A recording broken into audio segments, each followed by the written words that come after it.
Hey, what's up guys? Welcome back to my channel. Hope y'all are staying cool. Today we're headed back to Oklahoma City to continue the staircase build. And I'm also going to be showing you how I started the process of building these stairs on Unlevel concrete. Headed to the big city.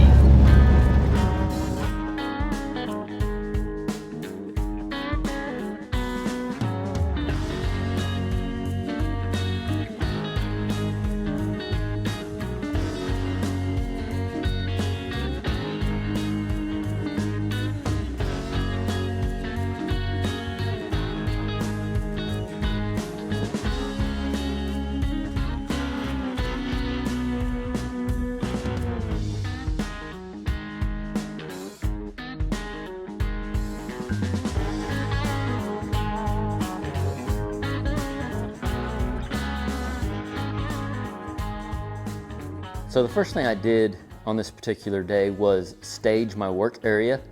As you can see here, I'm moving some parts around to set up this 4-foot by 4-foot platform that we built in last week's video. If you haven't seen that video, there will be a link in the description so you can go catch up on the first day of this project. But anyway, I call it staging my area.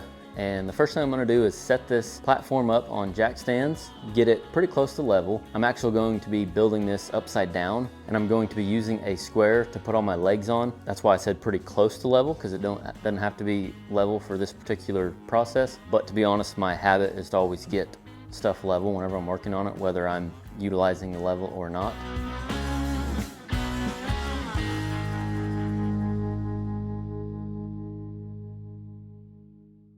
I will be using 2.5 square 11 gauge for my legs, and I'm also going to be welding some 3/16 plate, 6 inches by 6 inches, on each leg for feet. These plates have holes in them. This way I can bolt the staircase to the ground whenever we do get it moved into place. And of course, to get my length of my 2.5 square, I subtracted my 6-inch channel and the 1/8 inch floor plate that I'm going to be putting on top, and then my 3/16 plates that I'm putting on bottom. I subtracted all that and I come up with my leg height.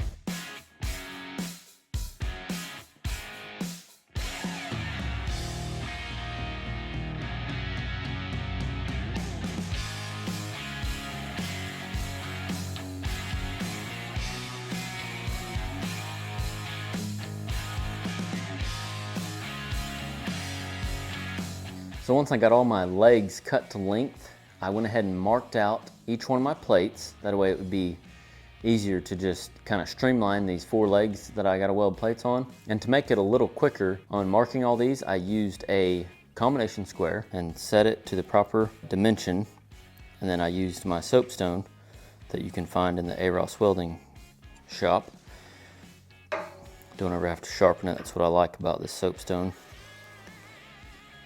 And then that's how I marked each one of my plates. I'm doing this in my shop because I forgot to film that part close up out in the field. But I just marked it on 2 sides, and then I'll just put my square tubing right here, and that just made it a little bit quicker when laying out, you know, where my posts were gonna live on my feet. I learned that at Stillwater Steel right after high school, my first welding job. We've done that a whole bunch. It's a nice little handy fabrication trick. One thing I almost forgot to mention is I also took my sanding pad and I rounded the corners of each one of my 6-inch plates, my feet. To me, that's just a nice little added touch. Wouldn't have had to do it. Would have looked fine, but to me, it just makes it a little more, you know, that nice little touch. Take the little bit of extra time to just round all the edges, and just makes it look a little rounded off, I guess, you know, cleaner in my opinion.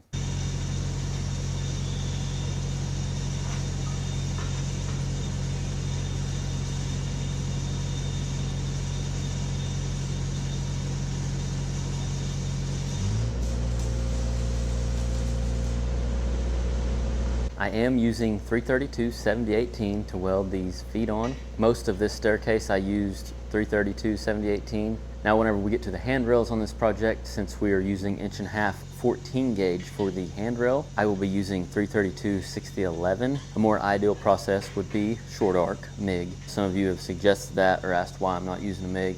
I don't have a a portable MIG situation is the main reason. If I was building these at my shop, then I would definitely use my MIG machine on this whole project actually. So not only do I not have a portable situation to build these since I'm building these on site, but I'm actually more used to stick welding. That's one thing that Pipeline has done for me, is it gets you really familiar and really fine-tuned with your stick welding.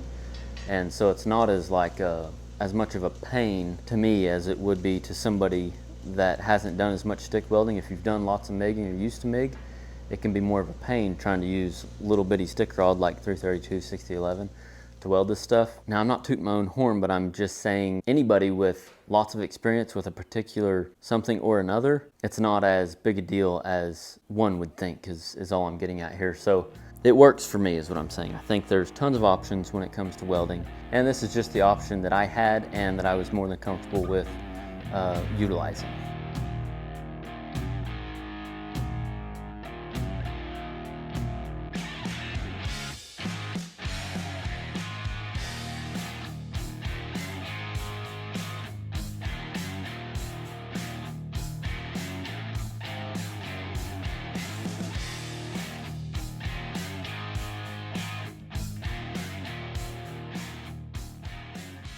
So after I got all my feet welded on, I was ready to start standing my legs up. As you can see here, I'm using a magnet to hold my legs in place while I get them square and tack them in place. I don't know how I went so long without this type of thing. I actually did not have this magnet until about 6 months ago, and it makes your job a whole lot easier, especially when working by yourself. It is a pricey magnet, but it turns on and off, and it's a very strong magnet, so it's super helpful in situations like this. It makes welding a little less frustrating whenever you're trying to fabricate by yourself. It's like an extra set of hands. So we'll put a link in the description of that magnet, along with anything else you may see in my videos. Always check out the description. We have stuff available in the arosswelding shop, a few tools, but if it's not available there, we'll have links where you can get tools elsewhere. I'm also using 332 7018 to weld all these in place.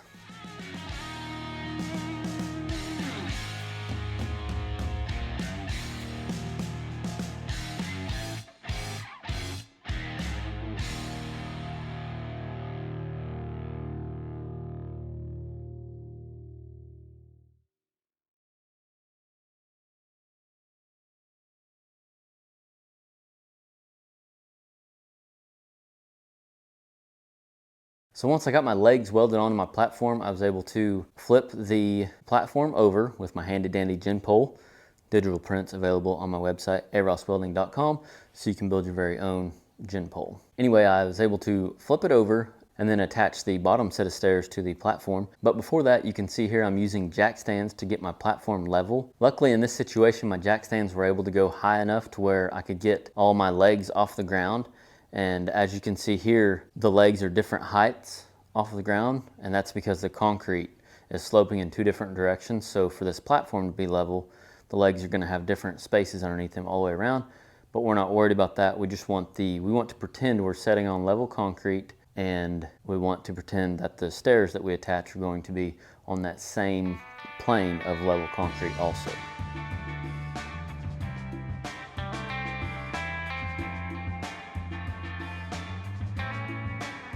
So to do that, I used a piece of 2.5 square, laid it across my stairs, tacked it to them.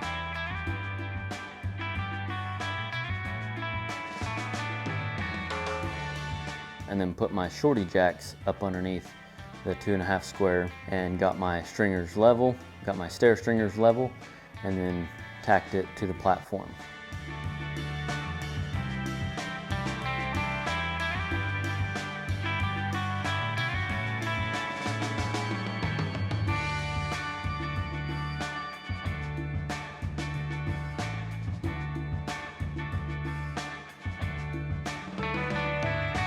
As you can see here, I'm cutting my tacks. If I remember right, I might have cut them a couple of times.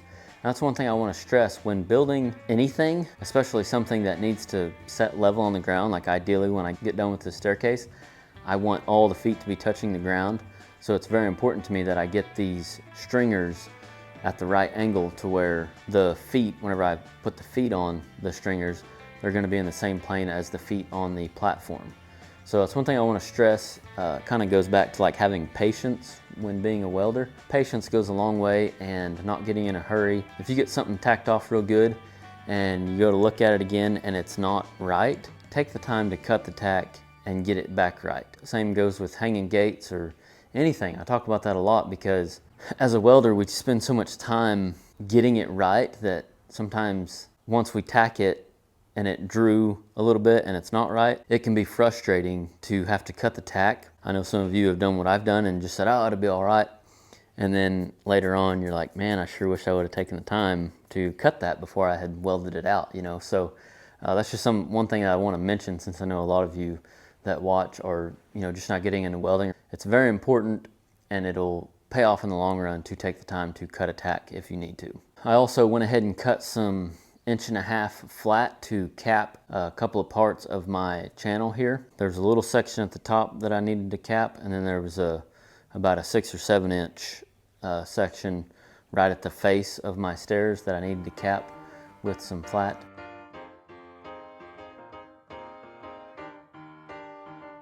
But anyway, now that I got my stairs tacked to my platform, I'm gonna go ahead and make some plates for the bottom of my stringers here. I am using a Evolution mag drill. This particular one is my brother-in-law's. He let me borrow it. It is a very good mag drill. Mine actually went down on me. I use a Hogan brand, I think is what it is. And mine went down on me, so it's in the shop getting fixed.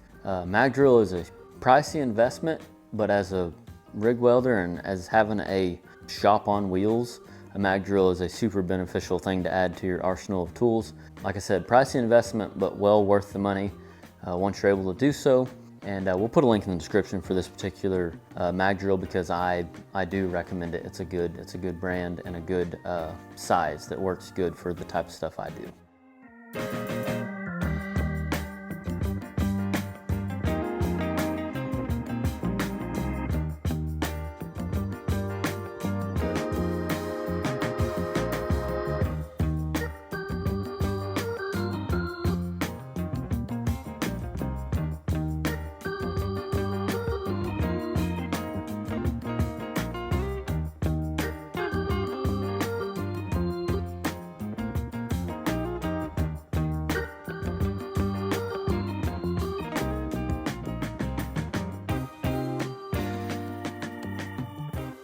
So now that I got my feet welded onto the bottom of my stairs, I checked one last time to make sure that my feet were all on the same plane, the feet on my platform and the feet on my stairs. I did that by eyeballing it, but I also went to the extent of getting a string line and running a string line down both sides. It's just a habit of mine to constantly check my work to make sure everything is in the same plane and stays in the same plane, especially with a project like this, because I want all my feet to touch the ground whenever I go to set these stairs in location. I want them to be all in the same plane. Today was one of those days where I felt like I didn't get enough done, but there was also a lot going on behind the scenes. You'll have days like that. It was also really hot here in Oklahoma, as it is today also while I'm filming this part of this video.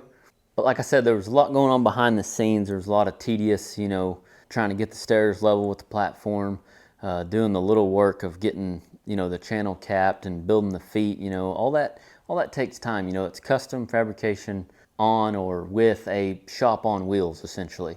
So even though I felt like I didn't get as much done just by the look of it from setting back, I still felt accomplished myself. So it was a good day.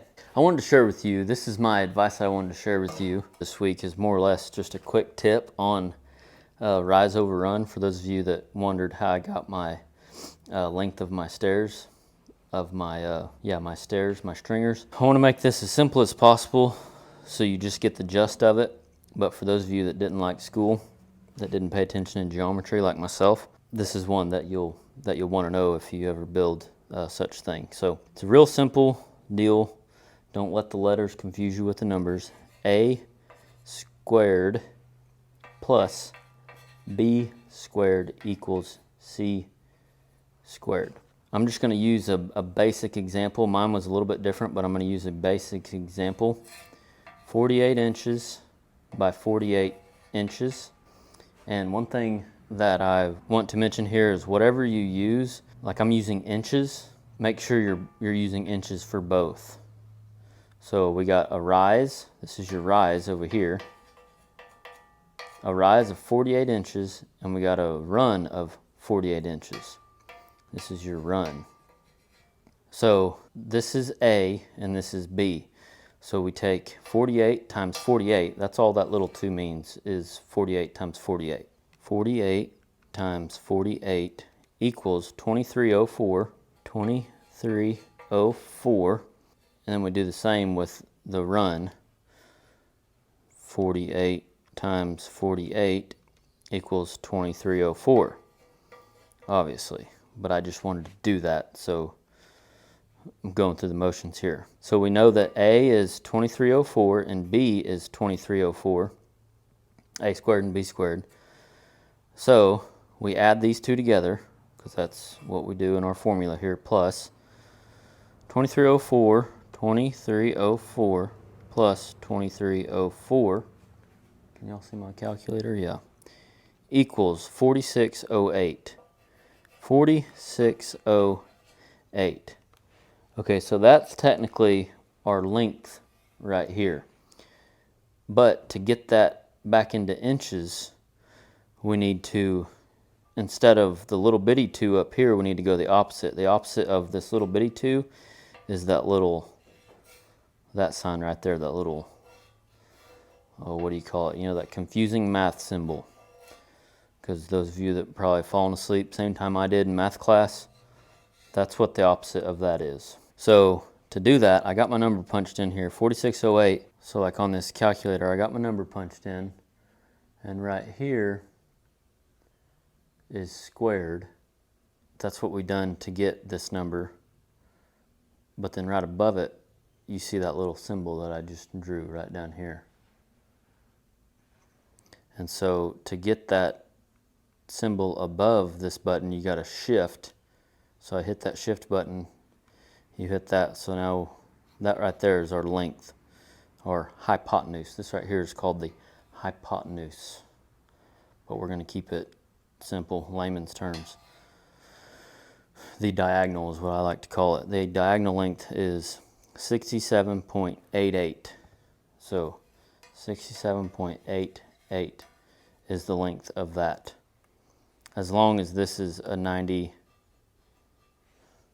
So I'll show you real quick by using this button right here. Instead of doing 48 times 48, like I did a second ago, I'm going to use this button, which should give us the same number. 48 squared, 2304. So that's just like a shortcut, more or less. All these confusing stuff on this calculator is just kind of like shortcuts, I guess you could call them. I'm going to leave it right there, because if you're anything like me, you get confused pretty quick and you actually need to do something like a project yourself for it to actually sink in. Do it a few times. I know that's the case with me. So if you're anything like me, that's all you need for now. But hopefully it was helpful. Let me know in the comments if it was helpful or if you have any other questions.